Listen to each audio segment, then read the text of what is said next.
Hello, അസ്സലാമു അലൈക്കും, നമസ്കാരം. എല്ലാവർക്കും മിനൂസ് വേൾഡിലേക്ക് സ്വാഗതം. ഇന്ന് ഞാനിവിടെ നല്ലൊരു നെല്ലിക്ക അച്ചാറിൻ്റെ റെസിപ്പിയുമായിട്ടാണ് വന്നിട്ടുള്ളത്.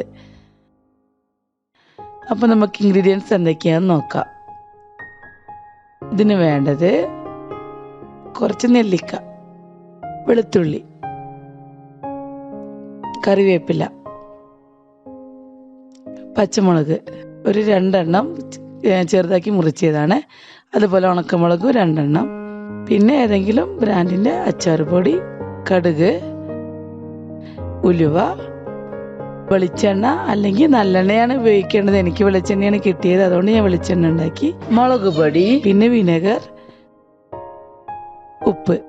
ആദ്യം തന്നെ നമുക്ക് ഈ നെല്ലിക്ക ഒന്ന് സ്റ്റീം ചെയ്തിട്ടെടുക്കാം. ഇഡ്ഡലി പാത്രത്തിലോ അല്ലെങ്കിൽ വേറെ എന്തെങ്കിലും സ്റ്റീമറിലോ വെച്ചിട്ട് ചെയ്താൽ മതി. അതൊരു 10 മിനിറ്റ് നമുക്ക് സ്റ്റീം ചെയ്തെടുത്തിട്ട് നോക്കാം.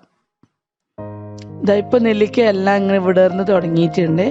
ഇത് നമുക്ക് കൈ വെച്ച് ജസ്റ്റ് ഒന്ന് പ്രസ് ചെയ്ത് കൊടുത്താൽ തന്നെ അതിൻ്റെ പോർഷൻസ് ഒക്കെ വേറിട്ട് കിട്ടും. അങ്ങനെ പെട്ടെന്ന് തന്നെ നമുക്ക് അതിൻ്റെ കൂര് പുറത്തേക്ക് കളയാം. ഇപ്പോൾ റെഡി ആയിട്ടുണ്ട് നെല്ലിക്ക.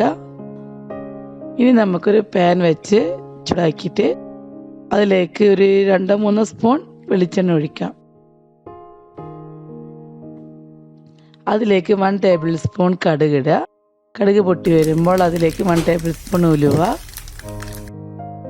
അത് കഴിഞ്ഞിട്ട് നമ്മളെടുത്ത് വെച്ചിട്ടുള്ള വെളുത്തുള്ളി, അതുപോലെ തന്നെ പച്ചമുളക്, ഉണക്കമുളക്, ഇതെല്ലാം കൂടെ ഒന്ന് മിക്സ് ആക്കിയിട്ട് ഒന്ന് മൂപ്പായി വരുമ്പോൾ അതിലേക്ക് പിന്നെ നമുക്ക് കറിവേപ്പില ആഡ് ചെയ്ത് കൊടുക്കാം. അധികം ബ്രൗൺ കളറൊന്നും ആവണ്ട, ജസ്റ്റ് ഒരു കളർ ചേഞ്ച് മതി.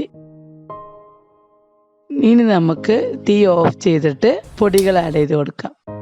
1 ടേബിൾ സ്പൂൺ മുളക് പൊടി, ഇനി 2 ടേബിൾ സ്പൂൺ അച്ചാർ പൊടിയാണ് ഇടേണ്ടത്. ഇത് വലിയ സ്പൂൺ ആയതുകൊണ്ടാണ് 2 ടേബിൾ സ്പൂൺ. ചെറിയ സ്പൂൺ ആണെങ്കിൽ 3-4 സ്പൂൺ നമുക്ക് ഇടാവുന്നതാണ്. ഇനി നമുക്കിത് നല്ലോണം മിക്സ് ആക്കി കൊടുക്കാം. ഇത് ഏകദേശം മിക്സായി വന്നിട്ടുണ്ട്. ഇനി നമുക്ക് തീ ഓണാക്കി കൊടുക്കാം. ഇനി അതിലേക്ക് 1/4 കപ്പ് വെള്ളം ഒഴിച്ച് അതൊന്ന് മിക്സ് ആക്കാം. അത് കഴിഞ്ഞ് അതിലേക്ക് ഒരു 1/2 കപ്പ് വിനാഗിരി ഒഴിച്ചു കൊടുക്കാം.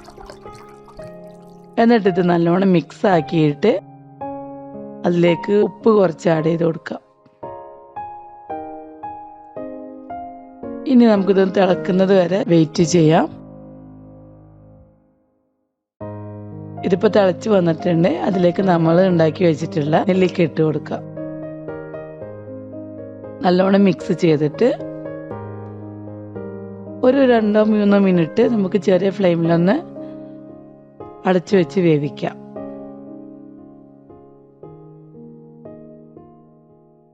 ഓൾറെഡി വെന്ത നെല്ലിക്കയാണ്, അതുകൊണ്ട് അധികമൊന്നും വേവിക്കേണ്ട ആവശ്യമില്ല.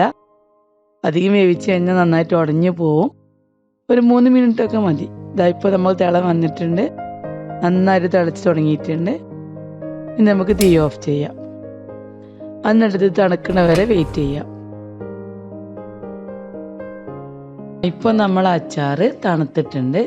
ഇപ്പോൾ ഒന്ന് ഇളക്കി നോക്കിക്കഴിഞ്ഞാൽ നമുക്ക് മനസ്സിലാക്കാം അതിനകത്തുണ്ടായിരുന്ന അധികമുള്ള വെള്ളമൊക്കെ വറ്റിയിട്ടുണ്ട്.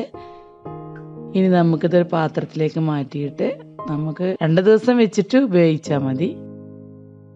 Thank you for watching my video. Please like and subscribe. Thank you. Assalamu alaikum. Super taste.